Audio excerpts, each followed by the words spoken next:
pura-pura masuk Islam tujuannya adalah untuk merusak kaum muslimin. Akhirnya di situ mulai ada sekelompok orang yang membesarkan Sayyidina Ali, sehingga sampai derajat yang berhak menjadi khalifah setelah Rasulullah adalah Sayyidina Ali. Mereka mencari dalil tidak ketemu. Di dalam dalil-dalil yang sudah ada di dalam ahli sunnah wal jamaah adalah mengagungkan semua itu, mengagungkan Sayyidina Ali, mengagungkan Sayyidina Abu Bakar, tapi kok tidak ada yang menentukan Sayyidina Ali sebagai pemimpin. Maka di saat itu perlu untuk membuat fitnah, mengatakan bahasanya Al-Quran kurang. Kita tunjukkan nanti Al-Quran ada perubahan, dan perubahannya itu pun sebetulnya ada yang dituju. Mereka mengatakan Al-Quran yang ada pada kita saat ini adalah kurang. Tidak semuanya tujuannya ada yang dituju. Tujuannya adalah untuk menghantam Sayyidina Abu Bakar As-Siddiq dan Sayyidina Umar, mengatakan mereka itu yang menjatuhkan dan yang membuang. Setiap ada ayat yang menyebut Sayyidina Ali, dijatuhkan, dikurangi. Sehingga mereka membuat ayat palsu dan juga hadis palsu yang menyebutkan Sayyidina Ali karramallahu wajhah sebagai wasi yang berhak menjadi khalifah setelah Rasulullah. Jadi antara merubah Al-Quran dengan benci kepada sahabat Nabi dan merubah Al-Quran membenci sahabat Nabi, ini ada sangkut pautnya sekaligus imamah. Mereka tidak menemukan dalil yang kuat, yang dalil sifatnya qat'i, yang pasti menyebut Sayyidina Ali sebagai pemimpin setelah Rasulullah. Mereka harus membuatnya disisipkan di dalam Al-Quran. Nanti kita sebutkan contohnya, dimasukkan di dalam Al-Quran, lalu mengatakan bahasanya Al-Quran ini dikurangi, yang benar adalah ini.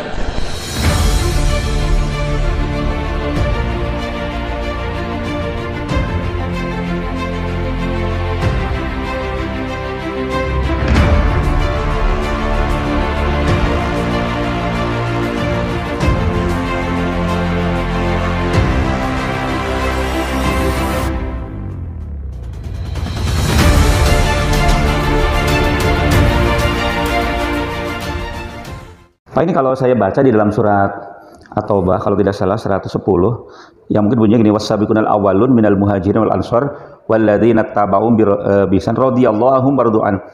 Mungkin kurang lebih gini, Pak. Jadi sebenarnya para sahabat itu, baik muhajirin maupun ansar, itu dalam Al-Quran sebenarnya kan sudah radhiyallahu anhum wardu'an, sudah mendapatkan ridho Allah. Tapi anehnya kalau di Syiah itu justru selain Ali bin Abi Thalib, itu tadi ya, jadi dinafikan itu. Iya, dia tidak, makan bukan hanya menafikan, melaknat gitu kan, melaknat, mengajukan ujaran-ujaran kebencian kepada sahabat, karena dia yakin sahabat yang masuk surga terbatas, gitu kan, seperti siapa, Ayamani gitu kan, kemudian Aswadi, ada siapa itu nama-nama, tiga nama yang suka dia sebut sebagai bisa masuk surga gitu kan, yang lain enggak. Belum, apalagi kalau sudah ke sahabat terdekat Nabi seperti Abu Bakar Siddiq, Umar bin Khattab kan begitu, Utsman bin Affan, itu semua dianggap mengambil porsi kepemimpinan Ali bin Abi Thalib yang dalam, boleh dikatakan merebut nggak, Pak? Merebut katanya gitu kan. Bahkan peristiwa Sakifah itu adalah pengkhianatan Sakifah Bani Saidah ya, ketika umat Islam menetapkan Abu Bakar Siddiq sebagai khalifah pengganti Rasulullah gitu kan sallallahu alaihi wasallam ketika beliau wafat. Itu diterima semua sebenarnya oleh para sahabat ya, Umar bin atau oleh Utsman, bahkan Ali pun menerima sebetulnya, tidak melakukan protes gitu. Bahkan itu yang menjadi landasan sebetulnya kenapa mereka menganggap bahwa ketetapan itu salah gitu kan, dan harusnya ke Ali yang tidak protes kok sebagai sahabat. Jadi memang penghormatan kepada sahabat itu penting harusnya gitu kan, tidak boleh dibeda-bedakan gitu. Karenanya tadi radhiyallahu anhum wa radu'an gitu kan. Jadi Allah meridhoi mereka dan mereka juga ridho kepada Allah gitu ya, ditetapkan seperti itu. Nggak boleh dong yang sudah diridhoi oleh Allah gitu kan, dicintai oleh Allah, dinyatakan bahwa itu orang yang baik oleh Allah, tapi ditetapkan oleh kita sebagai sebaliknya. Nah itulah Syiah gitu. Makanya Syiah itu memilah-milah mana sahabat yang menurut mereka bisa diterima, mana sahabat yang tidak gitu. Sampai kepada istri Nabi malah Siti Aisyah itu kan dilaknat, dihujat gitu kan, bahkan dituduh gitu kan hal-hal yang buruk. Padahal Al-Quran sendiri membersihkan dan menyatakan tidak buruk gitu. Pak, ini kalau saya baca-baca di beberapa media itu, jadi Syiah juga punya kejahatan terhadap kaum Sunni, Pak, di luar negeri itu. Kalau di Indonesia barangkali, Pak, apa madorotnya Pak kalau misalkan Syiah itu selain masalah sesat itu, madorotnya barangkali kepada apakah ini penyesatan kepada orang-orang awam atau ada faktor-faktor lain Pak? Ya, di samping aspek akidah tadi sebetulnya Syiah dia bisa mengganggu stabilitas berbangsa dan bernegara, gitu kan? Karena dia punya konsepsi imamah. Imamah itu ideologi, gitu kan? Makanya dia akan membenturkan dengan sebenarnya ideologi Pancasila, nggak mungkin diterima, karena dia akan berjuang untuk ideologi imamah, gitu. Apalagi dalam konteks global, gitu kan, disetir oleh Iran, gitu. Pasti akan mendorong terus-menerus agar terjadi perubahan pada aspek ideologi bangsa, negara, gitu kan. Jadi itu makar menurut saya.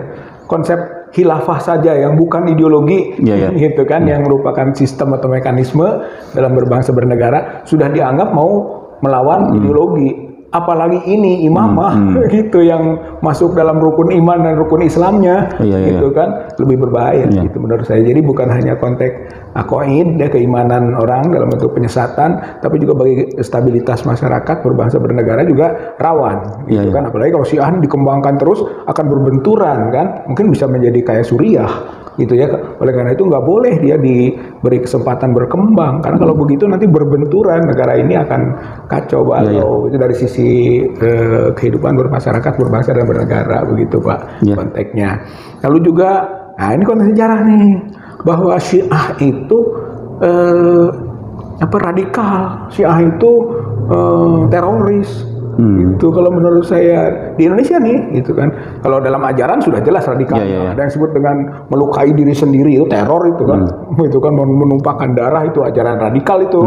Itu kan takbir namanya, ya gitu kan. Ya 10 Muharram ya, Asyura itu biasanya dia mengenang peristiwa Karbala dengan menyakiti diri sendiri, gitu kan. Itu sudah radikal tuh, gitu. Dalam praktek juga ini yang saya tahu, gitu ya, yang saya tahu, dan juga sudah banyak di buku juga ditulis oleh para penulis, gitu kan, pengamat Syiah ini, bahwa bapak terorisme di Indonesia ini Syiah, itu karena dia yang meledakkan Borobudur, bom, gitu kan, bombing itu Syiah itu, tokohnya Ibrahim Jawad nama tokohnya itu, gitu kan. Kemudian yang meledakkan seminari Alkitab di Malang, gitu kan.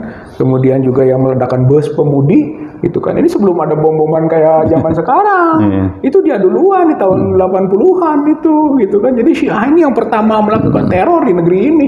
Jadi ajaran itu kalau diteruskan, itu kan, wah sangat berbahaya itu, gitu kan. Jadi bukan hanya tadi ujaran-ujaran kebencian kepada sahabat yang menimbulkan konflik, gitu kan, tapi juga prinsip ajaran imamahnya, gitu kan. Kemudian juga tadi ya nahi munkarnya itu, gitu kan, kadang-kadang sampai ke aksi-aksi teror. Iya. Baik Pak, mungkin saran Bapak khususnya kepada umat Islam, ya, yang terutama yang belum paham Pak tentang Syiah ini, ya sebaiknya yang kita lakukan sebagaimana Pak? Ya, saya kira semua itu bil ilm, gitu ya, dengan ilmu, gitu kan. Jadi harus diberi pemahaman, diberi edukasi tentang memaknai di mana sih posisi ajaran Syiah itu, jelaskan. Jadi tugas-tugas dakwah lah, para dai, para mubaligh itu juga harus bisa menyentuh aspek-aspek paham-paham yang dinilai sebagai mengganggu terhadap ajaran Islam. Satu, jelas harus. Yang kedua, saya kira kita harus mensupport produknya MUI tadi yang disebut Pak Haji, bahwa ada buku, itu kan, bukunya menulis mewaspadai penyimpangan Syiah di Indonesia, itu kan. Buku itu bagus dan hasil penelitian tim MUI, gitu. Jadi hasil penelitian, penelaahan, kajian kitab, gitu kan, dan sebagainya, disimpulkan bahwa dikeluarkan dalam bentuk produk, gitu kan, ya buku itu, gitu kan, mewaspadai penyimpangan Syiah di Indonesia, gitu. Walaupun kita menyayangkan juga itu ada buku tandingan yang dibuat dengan judul Syiah menurut Syiah. Cuman yang uniknya itu yang bikin pengantarnya Menteri Agama. Menteri Agama sekarang? Yang dulu. Oh, yang dulu. Lukman Hakim. Oh iya. Lukman Hakim. Jadi kita, apakah dia tidak baca? Oh, itu kan gitu, di Menteri Agama rezim Jokowi Pak ya? Iya, oh iya ya Pak, ya, itu maklum. Zaman sekarang. Ya maklum Pak. Kalau zaman sekarang. Kalau sekarang itu bisa dimaklumi Pak. Bisa dimaklumi. Dan walaupun menterinya siapa saja. Ya betul. Kalau rezimnya zaman itu. Sekarang. Ya betul Pak. Kalau Pak Yakut juga waktu pertama kali dilantik kan justru pernyataannya ingin mengafirmasi Syiah dan Ahmadiyah. Gitu. Jadi itu kan meresahkan, meresahkan bagi umat Islam. Semuanya saya pikir ini Pak akan mengikuti gimana gaya yang di atasnya itu. Ya itu yang harus makanya tadi apa ya kita harus luruskan gitu kan. Jadi pemerintah juga harus diberi masukan gitu kan, dan harus mengambil kebijakan yang bijak. Namanya kalau kebijakan itu harus bijak, bukan kebijakan yang menciptakan membuat masalah gitu kan, jadi masyarakat yang menimbulkan konflik. Baik, ya terima kasih sahabat sekalian. Gini tentang Syiah, mungkin beberapa patokan bagi kita. Secara akidah dan ibadah mahdoh, memang Syiah itu ini menurut MUI yang sebenarnya sampai sekarang belum dicabut, itu adalah sesat. Jadi kita tetap harus menempatkan mereka adalah ajaran sesat. Adapun kita sebagai orang yang menegakkan amar ma'ruf nahi munkar itu punya kewajiban untuk mengingatkan mereka. Tapi sekali lagi masalah keamanan itu adalah urusan pihak berwenang. Jadi kita tetap tidak boleh berlaku anarkis. Ya, karena itu adalah urusan pihak berwenang. Ya, tidak boleh anarkis ya Pak. Iya. Walaupun kita mereka meminta aparat membantu lah kalau menertibkan kalau hal-hal muncul ya seperti peringatan-peringatan ya Asyura itu yang hampir tiap tahun kan selalu jadi masalah. Iya. Baik, terima kasih. Sampai di sini, terima kasih. Kita ketemu di lain kesempatan. Assalamualaikum warahmatullahi wabarakatuh. Waalaikumsalam warahmatullahi wabarakatuh.